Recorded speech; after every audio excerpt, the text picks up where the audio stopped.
Okay. Masters இன்னைக்கு நம்ம வந்து பார்க்கக்கூடிய தலைப்பு என்ன அப்படின்னு பார்த்தீங்கன்னா, 7 உடல்கள பத்தி நம்ம மேலோட்டமா பார்க்க போறோம். மனித உடல்ல பத்தி பார்க்கும்போது, நமக்கு வந்து 7 உடல்கள் இருக்கு அப்படின்னு சொல்லிட்டு சொல்றாங்க. ஸோ இந்த 7 உடல்ல வந்து முதல் உடல் என்ன அப்படின்னு பார்த்தீங்கன்னா, ஸ்தூல உடல் அப்படின்னு சொல்லுவாங்க. அதாவது பிசிக்கல் பாடி அப்படின்னு சொல்றாங்க. ஸோ நம்மளுடைய கண்களால் பார்க்கக்கூடிய உடல் உறுப்புகள் என்னென்ன இருக்கோ அது எல்லாமே வந்து பிசிக்கல் பாடி அப்படின்னு சொல்றோம். ஸோ உடல்ல என்னென்ன பார்க்க முடியும், எலும்பு, தசை, ரத்தம், இதெல்லாமே நம்ம கண்களால் பார்க்க முடியும். இத வந்து ஒரு உணவு உடல் அப்படின்னு கூட நீங்க எடுத்துக்கலாம். ஏன்னா டெய்லி இந்த உடலுக்கு வந்து நம்ம சாப்பாடு கொடுக்கணும். அதனால இது உணவால் உருவாகக்கூடிய ஒரு உடம்பு. அதனால இத வந்து நம்ம பிசிக்கல் பாடி அப்படின்னு சொல்லிட்டு சொல்றோம். 3வது பாயிண்ட்னா, இந்த உடலுக்கு அழிவு உண்டு. எப்போ வந்து மரணம் ஏற்படுகிறதோ, அப்போது இது நிலத்தோட சேர்ந்து அழிவடைந்துருது. இதுதான் வந்து முதல் உடல். 2வது உடல் அப்படின்னு பார்த்தோம்னா எனர்ஜி. இப்ப நம்ம எல்லாம் தியானம் பண்றோம் அப்படின்னா, எங்க போய் சேருது அப்படின்னா, இந்த உடல்ல தான் போய் சேருது. பிராணமய உடல் அப்படின்னு சொல்லிட்டு சொல்லுவாங்க. இத வந்து எனர்ஜி பாடின்னு சொல்லலாம், இல்ல வைட்டல் பாடின்னு சொல்லலாம். உயிராற்றல் பிராணா அப்படிங்கிறது வந்து ஒரு சமஸ்கிருத வேர்டு. இது வந்து சுவாச சக்தியை சுவாசம் அப்படிங்கிற ஒரு விஷயத்த சுவாச சக்தி அப்படின்னு கூட சொல்லலாம். இது உயிராற்றல் உடல். அதாவது நம்மளோட உயிர் வாழ்வதற்கு தேவையான சக்தி இங்கேருந்து தான் கிடைக்குது அப்படிங்கிறத நம்ம புரிஞ்சுக்கணும். ஸோ உதாரணம் பார்த்தீங்கன்னா சுவாசம், சுவாசிக்கிறது. 2வது இருதய துடிப்பு. இருதய துடிப்பெல்லாம் வந்து இந்த பிராணமயம், அதாவது எனர்ஜி மூலமா தான் இது நடக்குது. ஜீரணம் நம்ம சாப்பிடுறோம். அது எப்போ வந்து ஜீரணமாகணும், என்ன ஏதுன்னு டைம் டேபிள் போட்டு நம்ம எதுவும் பண்றதில்ல. அது தானா வந்து இயங்குது. எப்படி இயங்குது அப்படின்னா, இந்த பிராணமான எனர்ஜியோட நம்ம உடம்புல எவ்வளோ சக்தி இருக்கு, இந்த பிராண ஆற்றலை வச்சு தான் இயங்குது அப்படிங்கிறத நம்ம புரிஞ்சுக்கலாம். ஸோ இது வந்து இதுக்குன்னே சில பேர் வந்து யோகால வந்து சில கலைகள் இருக்கு. சில பேர் இதை வந்து சரி பண்றதுக்கு இது பண்றதுக்கு நிறைய பேர் ஆசான்கள் இருக்காங்க. யோகாசனம் சொல்லி கொடுக்கக்கூடிய ஆசான்கள் இருக்காங்க. அந்த பயிற்சியின் மூலமாகவும் நம்மளோட இதுதான் எனர்ஜி பாடி அப்படின்னு நம்ம சொல்லலாம். ஸோ அது மூலமாகவும் நம்மளை சரி செய்து கொள்ள முடியும். மெயினா நம்ம தியானம் பண்றோம். தியானம் பண்ணும்போது உடலுக்குள்ள ஆற்றல் எல்லா இடத்துலயும் பரவி எங்க என்னென்ன தேவையோ அதுக்குண்டான பரிமாற்றங்கள் நடக்கிறது. அடுத்தது பாத்தீங்கன்னா மனோன்மய உடல் அப்படின்னு சொல்லலாம். மனோன்மய உடல் அப்படின்னு நீங்க பார்த்தீங்கன்னா, நம்மளோட மென்டல் பாடி.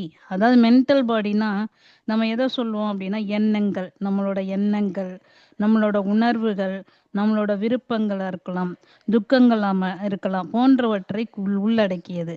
ஸோ அததான் மனோன்மய உடல் அப்படின்னு சொல்றாங்க. மெயினா எப்படி மனோ அப்படின்ற மனம், மனநிலை மற்றும் உளவியல் நிர்ணயிக்கப்படுகிறது.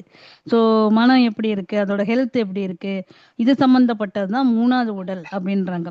நமக்கு பொதுவாகவே சொல்லுவாங்க, மனது வந்து ரொம்ப மனம் இருந்தால் மார்க்கம் உண்டு அப்படின்னு கூட ஒரு பழமொழிலாம் சொல்லுவாங்க. ஸோ மனசுனால எல்லா விஷயத்தையுமே வந்து அடைய முடியும். சத்தியமா இதை நிறைய பேர் நிரூபிச்சிருக்காங்க.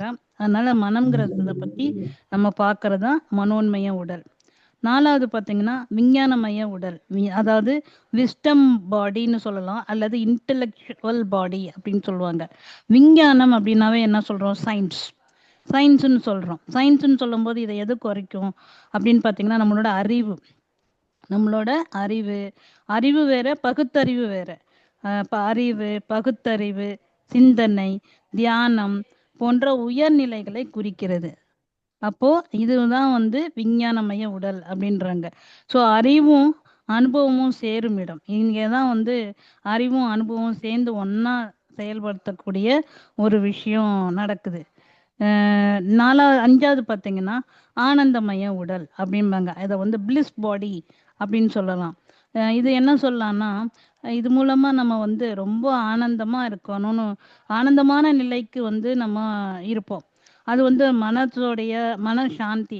சில பேர் சொல்லுவாங்க, இன்னைக்கு எனக்கு மனசு ரொம்ப சந்தோஷமா இருந்தது, மன நிறைவா இருந்தது, என்னன்னே தெரியல, இன்னைக்கு கோயிலுக்கு போனேன், ரொம்ப இதுவா இருந்ததுன்னு சொல்றோம் இல்லையா.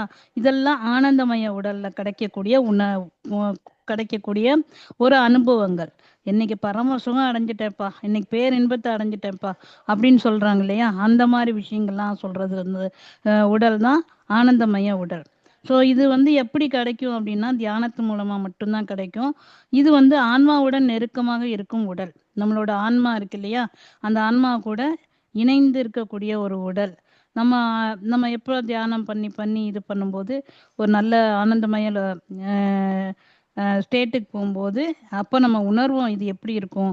எப்போவுமே இந்த மாதிரி ஒரு ஆனந்தத்தை நம்ம வாய் வார்த்தைகளாலோ சொற்களாலோ விவரிக்க முடியாது. அடுத்தது வந்து பார்த்தீங்கன்னா சேதார சரீரம், அதாவது காஷுவல் பாடின்னு சொல்லுவாங்க.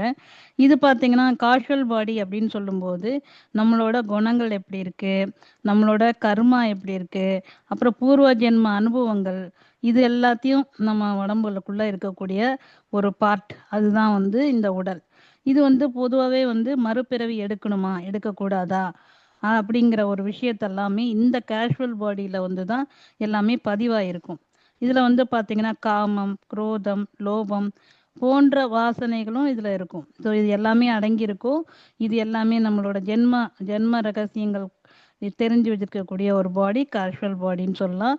காரண ஷரீரா, அதாவது காரண ஷரீரானா இது வந்து சமஸ்கிருத வார்த்தை. காரண ஷரீரா, ஷரீரானா உடல். அடுத்தது வந்து பார்த்தீங்கன்னா 7வது வந்து ஆத்மா. ஆத்மா தான் 7வது. இது எல்லாத்துக்குமே நமக்கு தெரிஞ்சது தான். இது மாற்றமில்லா நித்தியமான சுயம். இப்ப இது வந்து பிறவி பின்னையிலேருந்து நமக்கு விடுவிக்கப்படும் பரம சத்துவம்னு சொல்லலாம். அப்படின்னா என்னன்னா நம்ம அடுத்த பிறவி எடுக்கணுமா இல்லையாங்கிறது. ஏன்னா ஆத்மாங்கிறது எப்பவுமே வந்து புது புது புது விஷயத்த தேடிக்கிட்டே இருக்கும். நம்ம எப்படி ஏதாவது வித்தியாசமா பண்ணலாமா, இல்லை இந்த மாதிரி இன்னைக்கு இதை செய்யலாமா அதை செய்யலாமா அப்படின்னு சொல்லி இது பண்ணும்போது இது வந்து மனசோட சார்ந்தப்பட்டது இல்லை. ஆத்மாங்கிறது ஒரு டிஃப்ரெண்ட். அதனால வந்து ஆன்மீக சாதனைகள் மூலமா இந்த உடலையும் உணர முடியும் அப்படின்னு சொல்லிட்டு சொல்றாங்க. ஸோ நீங்க மெடிடேஷன் பண்ணும்போது கண்டிப்பா இது எல்லாத்தையும் உணர முடியும் அப்படிங்கிறத நம்ம நல்லாவே புரிஞ்சுக்கணும். ஸோ இதுதான் வந்து மனிதனுடைய 7 உடல்கள் பத்தி நமக்கு கிடைச்சிருக்கக்கூடிய தகவல்கள். இன்னும் இதை பத்தி மேற்கொண்டு இன்னும் அடுத்தடுத்த வகுப்புகளை வந்து நம்ம இன்னும் டீட்டெயில்டா பார்க்கலாம் மாஸ்டர். வாய்ப்பளித்த அனைத்து மாஸ்டருக்கும் நன்றி.